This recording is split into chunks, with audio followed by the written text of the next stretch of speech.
오늘 우리에게 주신 하나님의 말씀은 갈라디아서 6장 6절부터 10절이 되겠습니다.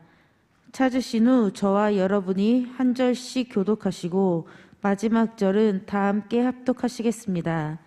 제가 가진 성경은 신약 성경 309쪽이 되겠습니다.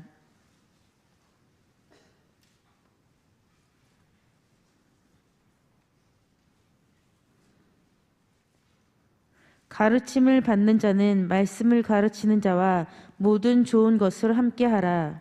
스스로 속이지 말라. 하나님은 업신여김을 받지 아니하시나니 사람이 무엇으로 심든지 그대로 거두리라. 자기의 육체를 위하여 심는 자는 육체로부터 썩어질 것을 거두고 성령을 위하여 심는 자는 성령으로부터 영생을 거두리라. 우리가 선을 행하되 낙심하지 말지니 포기하지 아니하면 때가 이름에 거두리라. 그러므로 우리는 귀에 있는 대로 모든 이에게 착한 일을 하되 더욱 믿음의 가정들에게 할지니라. 아멘. 하나님의 거룩한 은혜가 저와 여러분에게 오늘 이 새벽에 예배를 깨우며 각 가정에서 모바일과 인터넷으로 또 이 성전에서 주님을 찾는 모든 이들을 예수님의 이름으로 축복합니다. 하나님의 거룩한 성령의 운행하심이 오늘 이 새벽에 나타날 줄로 믿습니다. 우리를 낮추시기도 하고 우리를 줄이기도 하시고 또 너도 알지 못하며 내 조상들도 알지 못하는 만나를 우리에게 먹여주셨습니다. 믿으십니까? 사람이 떡으로만 사는 것이 아니고요, 여호와의 입에서 나오는 모든 말씀으로 사는 줄을 내가 알게 하려 하심이라 라고 신명기 8장 3절에 분명히 기록하고 있습니다.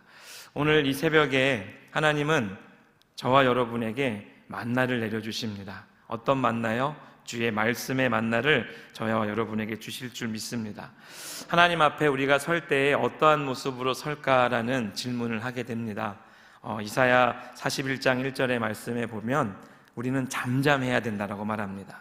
그리고 두 번째로 힘을 새롭게 가지고 또 새롭게 하라고 말씀하시고 하나님께 가까이 나아오라고 말씀하십니다.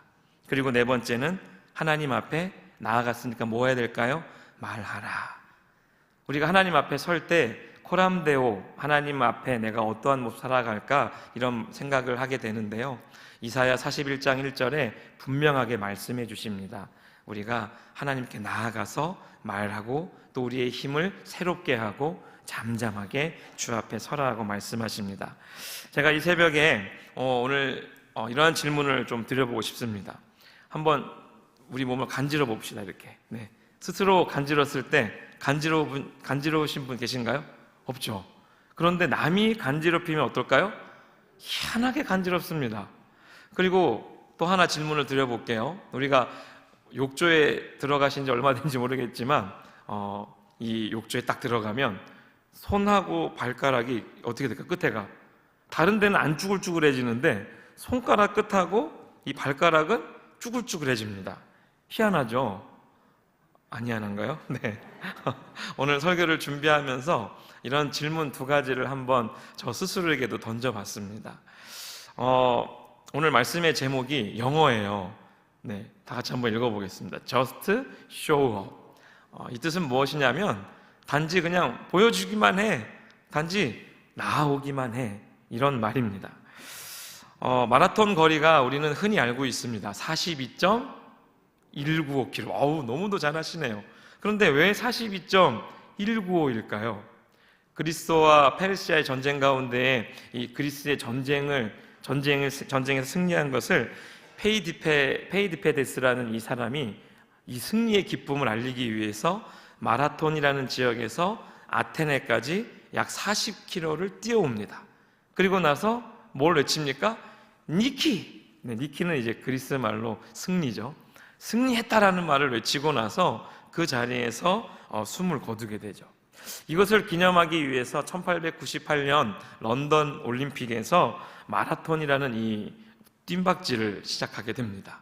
올림픽에 이 종목이 들어가게 된 거죠. 물론 이 사람이 죽은 것을 기념하기보다는 이 경주를 끝낸 것을 기념하기 위해서 이 경기를 올림픽에 넣게 됩니다.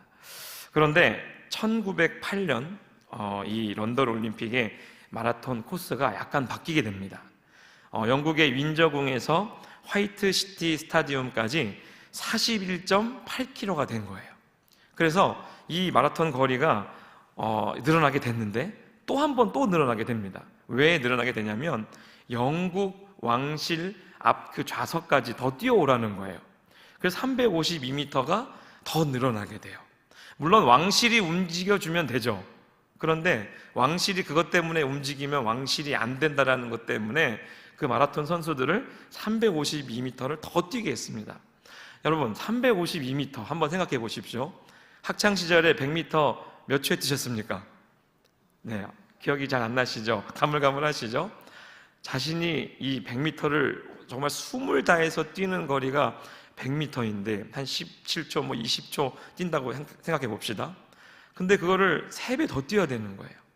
마라토너들이 이 경기를 할 때 뛰는 속도는 이 100m를 거의 한 20초, 19초를 뛰는 속도로 뛴다고 합니다. 생각해 보면 엄청나게 빠른 속도지 않습니까? 제가 궁금해 또 한번 계산을 해봤어요. 제가 물론 수학은 못하지만 제 보폭을 한번 다 뛰어봤더니 한 76cm 정도 되더라고요. 물론 키가 더 크면은 더 늘어나겠죠. 41.19km를 내가 걸음으로 76cm의 보폭으로 걸었을 때 55,519걸음이 나와요. 안 놀라시네요. 네. 여러분, 하루에 만보 걸으라고 하잖아요. 근데 이 만보가 제가 이 시계를 차고, 이 스마트 시계를 차고 하루를 이렇게 계산해 보면 주일 새벽부터 저녁까지 왔다 갔다 하는 이 시간들이 계속 걸어야 겨우 11,000, 12,000 막 이래요. 그러니까 하루 종일 내가 걷고 움직여야 가는 거리가 만보인데 이것을 5배를 무려 19초에서 20초 되는 속도로 100m를 뛰는 속도로 달린다는 거예요. 얼마나 힘들까요? 힘들겠죠? 꾸준히 달려야 하는 거리인데 중요한 것은 이 55,000보의 걸음과 거리가 중요한 것이 아니라 첫 걸음이 중요하다는 것입니다. 마라톤을 하고 싶지 않습니까? 갑자기? 오늘 만보를 한번 걸어보십시오. 첫 걸음이 상당히 중요하다는 것을 저는 설명하고 싶습니다. 마라톤 선수들이요, 낙담하거나 계속 달리기 힘들 때에 자신에게 2가지를 말한다고 합니다. 첫 번째가 무엇이냐면요, 한 번에 한 걸음씩 내딛는 거야. 이것이 중요한데 여러분, 피곤하고 지쳤을 때는요, 손가락 하나 까딱하는 게 너무도 힘들어요. 이 물 한 잔 먹기가 이 컵 하나 드는 것이 너무도 힘든다는 거예요. 그런데 한 걸음 한 걸음 또 내딛다 보면요, 마침내 어디가 보여요? 결승선이 보인다는 것입니다. 사도 바울은 이것을 오늘 본문 갈라디아서 6장 9절에 이렇게 표현합니다. 우리가 선을 행하되 낙심하지 말지니 포기하지 아니하면 때가 이름에 거두리라. 아멘. 담임 목사님께서 새벽에 지금 야고보서 설교를 이렇게 하시면서 말씀을 선포하시면서 이 믿음을 그냥 가지고 생각만 하는 것이 아니라 행할 때에 그것이 진짜 믿음이 되는 것을 말씀하고 계십니다. 믿음이 야성이고 야성이 곧 믿음이다라는 것이에요. 여러분의 삶 속에 이 말씀을 읽을 때 갈라디아서 6장 9절에 내가 선을 행하고자 하는 마음은 늘 있다는 거예요. 그런데 너무도 쉽게 포기하고 주저앉는 경우가 많다는 거예요. 요즘 코로나 안 걸리면 마치 뭔가 왕따가 된 듯한 이런 느낌이 들어요. 이런 말도 있어요. 내 주변에 코로나 걸린 사람이 없다면 나는 친구가 없는 것이다. 이런 말이 유행할 정도예요. 너무도 많이 걸리죠. 그런데 이 코로나에 걸려도 그 병에 따라서 그 증상에 따라서 약국에 가고 약국에 의사를 만나고 약국에 가면 그 증상에 맞는 약을 지어줘요. 그런데 내가 그 약을 지음으로써 절반은 나았어요. 그죠? 그런데 문제가 있습니다. 이 약을 먹어야 낫는 거예요. 물로 삼켜야 낫는 거예요. 그런데 그 약을 그냥 보는 것만으로 난 다 낫어. 약국에 가서 약을 산 것으로 난 이제 다 낫어. 기침이 멈출 거야. 열이 내릴 거야. 이게 아니라는 거죠. 내가 병이 낫고자 하면 기도도 하겠지만 그 의사를 통해서 지어진 약도 내가 먹어야 날 수 있다는 것입니다. 한 번에 한 걸음씩 내딛어야 되는데 이것이 어떠한 효과냐면 누적 효과라는 것이에요. 점진적인 증가라고 제가 정의할 수 있습니다. 단번에 일어나는 것이 아니라 모든 일들은요, 조금씩 변화를 줄 때 일어나는 일입니다. 어쨌든 우리는 이 달리는 경주는 수만 걸음에 이르릅니다. 하지만 내 안에 내주하고 계시는 성령 하나님과 우리는 오늘도 이 새벽을 깨웠고요, 말씀과 동행하며 우리의 각자의 삶과 일터에서 승리하는 삶을 살아내야 됩니다. 그런데 그건 역시 한 걸음씩 나아갈 때라는 것입니다. 우리는요, 많은 사람들이 이러한 경주를 포기하는 진짜 이유가 무엇이냐면 한 번에 한 걸음을 과소평가하기 때문입니다. 의도적으로 다음 걸음을 내딛고 또 내딛고 그 걸음을 또 내딛고 할 때에 집중하고 포기하지 않는 것이 비결입니다. 제가 우리 고등부 아이들에게 하는 말이 있습니다. 얘들아, 포기하지 마. 포기는 언제 쓰는 용어인지 아니? 배추 셀 때 하는 거야. 근데 이 말을 참 이제 처음 할 때는 아무 반응이 없어요. 아재 개그라고 하죠. 근데 우리 성도님들은 웃으시네요. 배추 살 때만 포기하는 거예요. 선을 행할 때 낙심하지 않고 끝까지 걸어갈 때에, 포기하지 않을 때에 때가 이르고 그 열매를 거둔다라고 분명히 다시 한번 말합니다. 의도적으로 다음 걸음을 내딛어야 하는데 많은 사람들이 이것을 포기합니다. 우리가 40살로 한번 돌아가 봅시다. 한 30살로요. 70세가 되면은 은퇴를 하고 싶습니다. 근데 뭐가 필요해요? 은퇴한 후에? 은퇴 자금이 필요해요. 얼추 계산을 해봅니다. 야, 한 1, 2억 좀 필요하겠네. 내가 돈을 안 벌고 남은 여생을 70세 이후에 살려면 통장에 한 1억 정도는 있어야 살겠는데? 계산기를 두드리기 시작합니다. 40세에서 70세까지 30년을 얼마를 모아야 1억 정도가 통장에 70세에 쌓일까요? 한 달에 30만 원씩 30년 저금하면 1억 800만 원이 통장에 들어있어요. 그렇게 지금 들어 있습니까? 네, 없죠. 없으시잖아요. 그런데 마음은 편안하시죠? 왜요? 하나님이 은혜가 내 안에 있다라는 그런 믿음과 또 간절한 기도와 소망이 나에게 또 있기 때문에 두렵지가 않아요. 근데 가만히 생각해 보십시오. 하루에 10,000원씩 매일매일 저금하는 거 어떻게 보면 어렵지 않은 일입니다. 그것이 누적이 되어지잖아요. 30년이 되면 1억이라는 돈이 통장에 쌓여 있어요. 아까 제가 누적 효과라고 말씀드렸는데 이것이 점진적인 증가의 일부분의 모습이에요. 한 번에 한 걸음씩, 한 번에 조금씩, 이것이 쌓이게 되면 어마어마하게 큰 선물이 나의 앞에 주어진다는 것입니다. 일본 사람들이 책을 참 잘 써요. 필력이 상당히 좋은데 많은 책들이 이렇게 나오면 10분의 법칙, 1만 시간의 법칙, 이런 것들이 있어요. 내가 좋아하는 것을 하루에 10분씩 10년 혹은 3년, 5년을 하게 되면 그것에 대한 프로가 된다는 거예요. 예를 들어 가위질을 하루에 10분씩 한다고 생각해 봅시다. 매일 10년씩 해요. 눈 감고 할 수 있을까요? 없을까요? 가위질은 사실 지금도 눈 감고 하실 수 있긴 합니다. 그죠? 여러분이 무언가 하고 또 무언가 목적을 이루려고 할 때에 한 걸음 한 번 그 첫 시도가 너무도 중요한데 행함이 너무도 중요하다는 것을 다시 한번 저는 말씀드리고 싶습니다. 첫 발을 내딛기가 가장 힘든 법이다라는 옛말이 있습니다. 누군가 한 말인지는 모르겠지만 마라톤 역시 얼마나 많은 걸음으로 구성되어 있는지를 제가 아까 잠깐 설명드려서 여러분 아실 거예요. 몇 걸음? 55,000걸음이 보통 걸음이라는 거예요.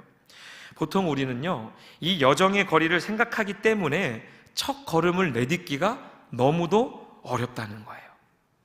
남녀가 서로 원해서 불쑥 결혼할 수는 있습니다. 그런데 갑자기 갈라설 수도 있는 거예요. 왜요? 그 여정을 한 번도 걸어본 적이 없기 때문에 불쑥 그냥 뭔가 로맨틱한 것만 상상하다가 이거 아닌데? 하고 헤어지는 경우가 너무도 많다는 거예요.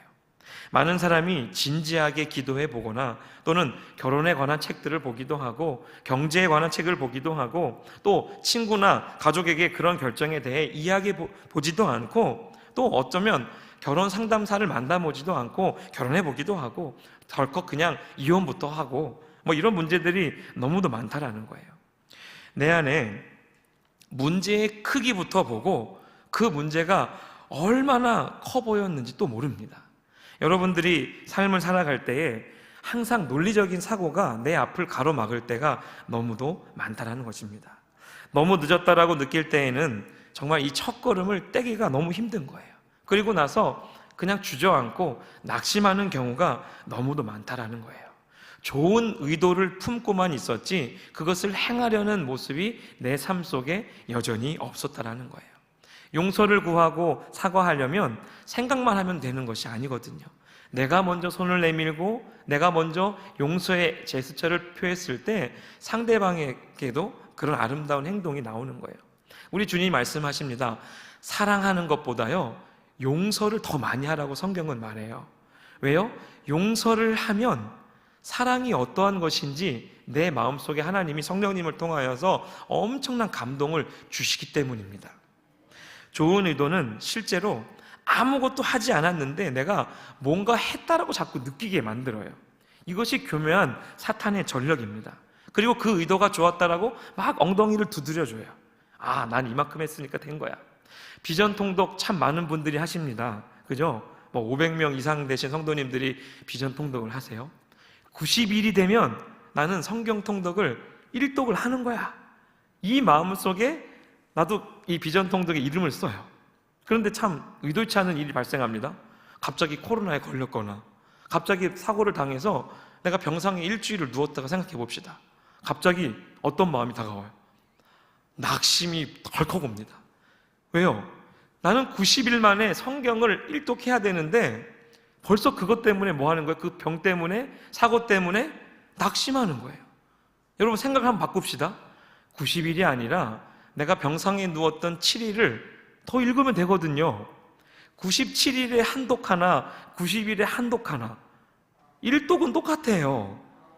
자꾸 나를 포기하게 하고 넘어지게 하는 정말 희한한 그 감정과 그런 의도를 방해하는 생각들이 나를 자꾸 낙심하게 만든다는 거예요. 생각의 전환과 또 내 안에 행동의 변화가 온다면 사실 90일을 읽든 97일을 읽든 성령 하나님은 우리에게 부어주시고자 하는 은혜는 너무도 많다는 거예요. 제가 왜 이 말씀을 드리냐면 벌써 줄줄이 사탕으로 무너지는 사람들이 너무도 많기 때문에 한번 말씀드리고 싶습니다. 3일 못 읽었으면 3일 더 읽으시면 되는 거예요. 화이팅입니다. 네. 요즘 이런 말이 있습니다. 애슬레저 들어보셨습니까? 애슬레저가 뭐냐면 운동복이에요. 요즘 많은 사람들이 운동복을 입습니다. 근데 이 사업이 엄청나게 커졌어요. 애슬레틱과 레저라는 단어가 합쳐진 게 애슬레저인데요. 애슬레틱은 운동이에요. 레저는 여가죠. 근데 신기해요. 운동과 여가가 합쳐진 단어가 애슬레저예요. 자, 이건데 이 애슬레저는 사람들이 운동복을 딱 입으면 어떤 효과가 있습니까? 운동을 안 했는데 운동한 것 같은 그런 효과를 자꾸 느끼게 하는 거예요. 수백만 명이 요가복을 입고 수백만 명이 운동복을 입지만 운동을 하지 않아요. 참 신기하죠? 이 애슬레저 의류의 인기 요인은 이것을 입음으로써 자신에 대해 좋은 감정을 뭐 하는 거예요? 갖게 된다는 거예요. 실제로 운동을 하지 않았는데 운동을 한 좋은 의도와 그 준비를 갖췄다라는 사실만으로 운동을 한 것처럼 느끼게 한다는 거예요. 여러분 참 신기하죠? 우리의 삶을 돌아보면 이러한 모습들이 너무도 많이 나타날 거예요. 가족과의 관계를 회복하고자 하는 좋은 의도가 있습니다. 그리고 품을 수 있어요. 실제로 대화하기 전이라면 아무것도 하지 않은 것입니다. 사실은 내가 행할 때, 내가 말 한마디를 할 때, 새벽이지만 옆에 분들 보시고 사랑합니다 해보세요. 얼른 빨리 싹 사랑합니다. 네, 사랑합니다라고 이렇게 말할 때 나도 모르게 얼굴에 웃음이, 미소가 지어지면서 그 사람을 축복하고자 하는 마음이 있어요. 그런데 그냥 새벽에 앉아서 난 옆에 사람을 사랑해, 이거랑 보고 사랑합니다. 우리 교회에 좋은 문화가 있었어요. 한 명이 한 3사람 이상씩 안아주는 허그의 문화. 코로나 때문에 잠깐 이게 좀 주춤해졌지만 안아주고 악수해줄 때 이 행동을 통해서 서로에게 전달되어지는 이 좋은 감정과 또 축복의 마음이 서로 전이 된다는 거예요. 정말 아름다운 모습들이 다시 한번 회복되어지는 놀라운 역사가 있기를 소망합니다. 제가 좋은 의도가 있지만 행동이 나오지 않을 땐 그것은 그냥 행함이 없는 믿음과 별반 다른 것이 없는 거예요. 심리학자들도 이런 용어를 말합니다. 의도와 행동의 간극이라는 용어가 있어요. 이게 뭐냐면 늘 좋은 의도만 갖는다는 거예요. 좋은 생각만 한다는 거예요. 그러나 행동이 있어요, 없어요? 없다는 거예요. 의도와 행동의 격차가 사람마다 조금씩 또는 많이 누구나에게 있다라는 것입니다. 좋은 의도에서 저는 바라옵기는 실행으로 옮겨지는 놀라운 역사가 있기를 간절히 소망합니다. 누가복음 9장 23절 말씀을 다 같이 한번 읽어보겠습니다. 시작. 또 무리에게 이르시되 아무든지 나를 따라오려거든 자기를 부인하고 날마다 제 십자가를 지고 나를 따를 것이니라. 아멘. 여러분, 이 구절에서 진짜 힘든 단어가 하나 있어요. 자기 십자가 지는 것도 알아요.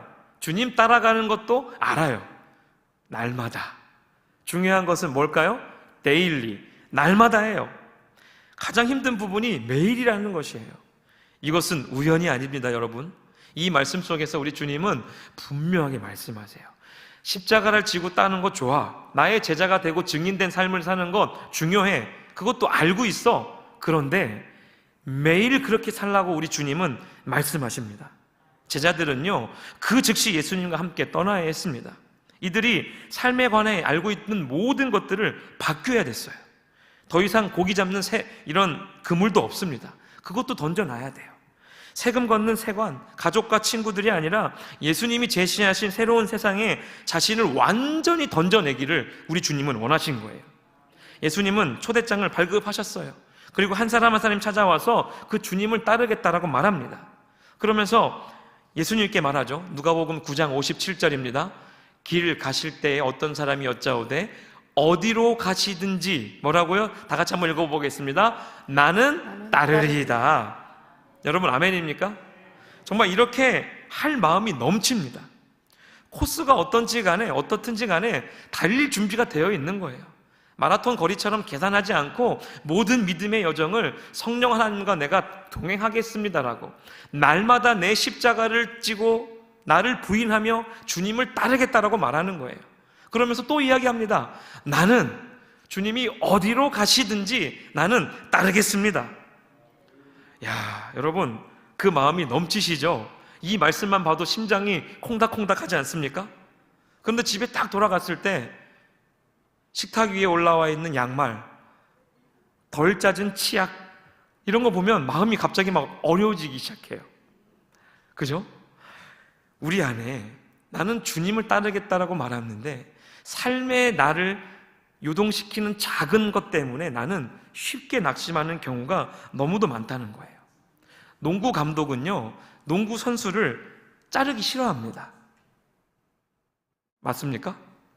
네. 농구 감독이 아니셔서 모르겠죠. 농구 감독들은 선수를 딱 뽑았을 때 자기 선수를 정말 자르기 싫어한답니다. 그런데 스스로 떨어져 나가게 만든답니다. 왜요? 최고 중에 최고를 뽑기 위해서, 베스트 오브 베스트를 뽑기 위해서 훈련을 시킨다는 거예요. 저기부터 저기까지 토하도록 뛰게 만드는 거예요. 그리고 그 훈련을 통해서 남은 그 사람들을 진짜 선수 중에 선수로 뽑는다는 거예요. 한 사람의 가능성을 열어놓고 훈련을 계속적으로 시키신다는 거예요. 우리 주님도 마찬가지실걸요. 우리를 세상 가운데 던졌습니다. 그리고 계속적인 시험거리와 문제들을 던져주세요. 사탄은 유혹하지만 하나님은 우리를 시험하십니다. 믿음의 시험이요. 그 연단을 통해서 우리를 자라게 만드시고 한 걸음 한 걸음 올라게 하셔서 정말 겨자씨 같은 믿음이 심겨졌지만 그 믿음이 자라서 큰 나무가 되고 새들이 깃들어와 쉴 수 있는 그런 장성한 분량의 믿음으로 자라기까지 하나님은 우리를 시험하시고 훈련시키신다는 거예요. 우리는 하나님의 가족에서, 하나님의 팀에서 제명될 일이 없습니다. 농구 감독이 농구 선수를 스스로 자르기 전까지, 자기 스스로 그만두기 전까지 절대로 포기하지 않으신다라는 거예요. 믿음의 여정, 믿음의 경주, 하나님이 포기하십니까? 내가 포기하는 거예요. 내가 비전 성경 통독을 하다가 내가 힘들어서 내가 포기하는 거예요. 수많은 격려자들이 딸기를 올려줍니다. 그죠? 다 읽었으면 딸기를 올려요. 그 딸기를 올리면서 나도 도전을 받습니다. 와, 이분은 새벽 5시에 읽었네. 야, 이분은 저녁 11시에 읽었네. 어쨌든 읽는 게 중요하거든요. 여러분, 경주와 고통은요, 같은 동의어입니다. 내 앞에 놓인 고통을 경주하라. 여러분 앞에 고통은 무엇입니까? 그리고 어떤 좋은 의도를 실행에 옮기려고 지금도 노력하고 계십니까? 출근 시간이 9시예요. 그런데 이 10분 전에 가야지 마음으로는 참 늘 생각하고 또 생각해요. 8시 50분에 도착해야지. 그러나 늘 나의 발걸음은 9시, 8시 59분 벗어나지 못하는 거예요. 좋은 의도는 늘 있습니다. 무언가 내가 열심히 하려는 의도는 있는데 그것을 행함에 옮기는 것이 얼마나 힘든지를 몰라요. 한번 생각해 보십시오. 늦는 사람은 늘 늦어요. 맞아요, 안 맞아요? 맞아요. 제가 어렸을 때 초등학교 때 교회 다닐 때 제가 성광교회라는 교회를 다녔어요. 성광 타임이라는 게 있었어요. 그게 뭐냐면 늘 30분 늦는 거예요. 성광 타임은 늘 30분 늦어요. 얘들아, 10시까지 와. 우리 소풍 10시에 출발해야 돼. 다 모이는 시간이 몇 시일까요? 10시 반이에요. 근데 이것이 참 신기하게 선생님이 성광 타임이라고 말씀해 주신 그 기억이 지워지지가 않는데 그 시간이 항상 똑같은 거예요. 수련회를 떠나도 9시 출발인데 9시 반 출발. 이것이 저 초등학교 내내, 중학교 내내, 고등학교 내내 변하지 않더라고요. 근데 신기한 거는 출발을 한다는 거예요. 그 생각 때문에 사람들이 어김없이 늦어요. 제가 또 사역을 해봅니다. 우리 교회도 마찬가지거든요. 몇 시에 어디 출발해 하면 10분, 20분, 결국 30분 뒤에 출발하는 경우가 너무도 많다라는 거예요. 우리의 삶 속에 참 재미있고 또 때로는 의도치 않은 일들이 벌어질 때마다 내가 그것을 받아들이고 또 그것을 실행함에 있어서 참 이것이 문제인가? 야, 뭐가 문제이지? 나는 경주를 열심히 하려고 하는데 왜 자꾸 넘어지지? 그런데 어찌 됐거나 우리는 그 믿음의 여정 속에 겨우겨우 끌려가듯이 동행자와 동역자와 그 길을 함께 걸어가고 있다는 거예요. 그것을 보면 너무도 감사할 수 있다는 겁니다. 우연한 삶에서 여러분, 저는 바라옵기는 오늘 이 말씀을 통해서 우연한 삶에서 의도적인 삶으로 변해지기를 간절히 소망합니다. 때로 좋은 의도에 항상 뭐가 낍니까? 마가 낀다고 하죠? 사고가 낍니다. 사고가 나타나기도 합니다. 그런데 사고는 일어나기 마련이야 라고 하는 이 말이 적절할 때가 있어요. 언제입니까? 내가 갑자기 이 물잔을 엎었을 때, 이 사고가 일어나기 마련이지. 가스레인지 불을 안 껐을 때, 가스를 안 잠갔을 때, 문을 잠그지 않고 그냥 나왔을 때, 또 과속 방지턱을 넘다가 차 밑바닥을 다 깠을 때, 이거는 사고는 일어나기 마련이에요. 그런데 이 문장이 부적절할 때가 있어요. 당신이 바람을 폈을 때, 내가 엄마로서 아빠로서 그 자리를 지키지 않았을 때, 또 내가 비행기 조종하는 조종사로서 비행기를 불실착했을 때, 이거는 사고가 일어나기 마련이야라는 이 문장이 통합니까? 안 통합니까? 안 통해요. 갈라디아서 6장 9절 말씀, 오늘 본문 말씀을 다시 한번 읽어볼게요. 갈라디아서 6장 9절 시작. 우리가 선을 행하되 낙심하지 말지니 포기하지 아니하면 때가 이름에 거두리라. 제가 벌써 이 말씀을 2번째 읽습니다. 이 구절에 이를 때까지 바울은요, 씨앗을 뿌리고 거두는 법을 계속 말하고 있습니다. 우리는 의도와 무관하게 뿌린 대로 거둡니다. 씨앗이 여러분의 손에서 우연히 떨어질 수는 있습니다. 떨어진 그곳에 어떻게 될까요? 그 씨는 자라게 돼요. 바울은 이렇게 말합니다. 오늘 본문 7절이에요. 하나님은 업신여김을 받지 아니하시나니 사람이 무엇으로 심든지 뭐라고요? 그대로 거두리라. 다시 말해서 이것은요, 중력의 법칙과 아주 조금 비슷합니다. 여러분 보세요. 사과가 땅에 떨어지죠. 만류인력의 법칙이라고 뉴턴이 이것을 증명해냈습니다. 여러분, 이 중력의 법칙을 내가 중력의 법칙, 난 너를 안 지킬 거야, 싫어 한다고 사과가 안 떨어집니까? 이거는 법칙이기 때문에 변하지 않는 진리라는 거예요. 내가 그 법에 찬성하지 않는다고 해서 사과가 안 떨어지지 않습니다. 중력의 법칙을 폐지하라고 해서 중력의 법칙이 멈추지 않아요. 상관없어요. 이거는 법칙이기 때문에 그냥 자연계에 있는 자연 법칙이에요. 하나님이 만들어 놓으신 자연 법칙이라는 거예요. 또 다른 법칙이 있습니다.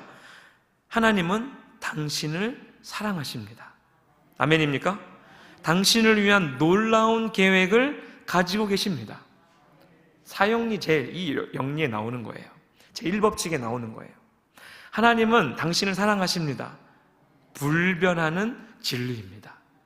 중력 법칙이 존재하듯이 하나님이 우리를 사랑하는 이 법은요, 변하지 않는 법이라는 것이에요. 여러분 안에 있는 정말 버리기 힘든 습관들, 죄악된 습관들을 오늘 이 새벽에 내가 회개하며 버리기를 원합니다. 습관은 깨기는 어렵습니다. 그러나 고칠 수는 있습니다. 변화하려고 여러분 노력할 수는 있습니다. 내 몸매가 엉망이라고 해서, 정말 뚱뚱하다고 해서 그것을 관리하겠다고 결심하는 것, 또 그것을 생각하고 살 빼려고 노력하는 것, 여러분 생각도 할 수 있어요. 그런데 행함이 중요하죠. 식단을 바꾸려고 하지만 몸이 설탕에 중독됐어요. 설탕에 중독돼 있습니다. 그럼 어떻게 될까요? 이 설탕을 멀리 해야 되는 거예요. 운동을 시작하려고 하지만 몸이 그러지 말라고 애원해요. 몸은 실제로 그 운동 부족을 뭐 할까요? 즐깁니다. 여러분에게 말합니다. 먹는 것을 주의하고 매일 3-4시간씩 운동하고 또 돌아가면 과거 습관들을 다 버리면 다시 옛날에 좋은 몸매로 돌아갈 거야 라고요. 여러분, 좋은 의도는 있습니다. 좋은 생각은 있습니다. 그러나 그것을 행함으로 옮기는 것이 얼마나 중요한지 오늘 말씀은 분명하게 전하고 있는 것입니다. 체육관에 제가 갔을 때, 헬스장에 갔을 때 오늘 본문 말씀이 제목이 뭐였죠? Just show up이에요. 무슨 말입니까? 나오기만 하라는 거예요. 그냥 운동하려고 내가 생각하고 고민하고 이것으로 그냥 집에서만 있는 것이 아니라 내가 움직일 때, 내가 행할 때, 삶으로 보여질 때 변화가 찾아온다는 것이에요. 오늘 말씀은 늘 말합니다. 포기하지 말라고요. 낙심하지 말라고요.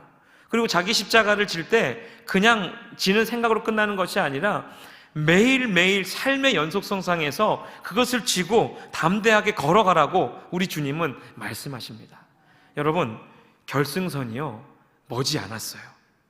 주님을 만나는 그날이 머지 않았습니다. 믿으십니까? 언젠가 하나님과의 관계를 회복해야 돼, 이곳으로 끝나는 것이 아니라 기도의 자리, 말씀의 자리, 예배의 자리로 여러분 나아오십시오. 하나님이 두신 길이 언제나 바로 우리 앞에 있습니다. 이 길은 바로 지금 이 순간 시작되는 것입니다. 내가 걸어갈 때, 내가 기도할 때, 주님께 부르짖을 때에 하나님의 역사는 시작이 된다는 것입니다. 내가 좋은 의도와 행동이 나올 때에 하나님의 놀라운 은혜는 여러분의 삶 가운데 펼쳐질 줄을 믿습니다. 마라토너가 말했죠. 처음 걷는 첫 걸음, 한 걸음 한 걸음씩 걷는 것이 중요하다고요. 두 번째는 이렇게 말할 겁니다. 뭐라고요? 결승선이 가까워. 세상의 사람들도요, 이러한 이치와 원리로 살아갑니다. 하물며 하나님을 믿는 우리들은 잘못된 선택을 되풀이하지만 그 되풀이 가운데에서 우리는 회개하고 나를 돌이켜 다시 하나님 앞에 나아오시기를 주님의 이름으로 축원드립니다. 한 번에 한 걸음씩 걸어가십시오. 결승선이 생각보다 여러분 가깝습니다. 포기하지 마십시오. 낙심하지 마십시오. 여러분의 행함의 놀라운 결과, 행함의 귀한 열매가 저와 여러분의 삶 가운데에 오늘 이 새벽 또 기도함으로써, 주님을 만남으로써, 세미한 하나님의 음성을 들음으로써 성령의 충만한 역사가 저와 여러분 가운데 있기를 간절히 소망합니다. 우리 이 시간 다 같이 기도할 때 오늘 이 말씀을 기억하며 기도합시다. 하나님, 제 안에 낙심하지 않는 마음을 허락하여 주시고, 또 내가 한 걸음 한 걸음 걸어갈 때에 담대함으로 뛰어갈 수 있는 힘을 달라고, 성령의 충만한 은혜를 허락하여 주시어서 이 시대를 살아갈 때에 정말 어렵고 힘들지만 하나님의 넉넉한 승리가 우리의 삶 가운데 나타나게 해달라고, 성령의 기름 부어주시고 예수님의 보혈로 우리 가정과 우리 다음 세대와 이 나라와 민족 가운데 부어달라고 다 같이 우리 주여 한번 부르짖고 기도하겠습니다. 주여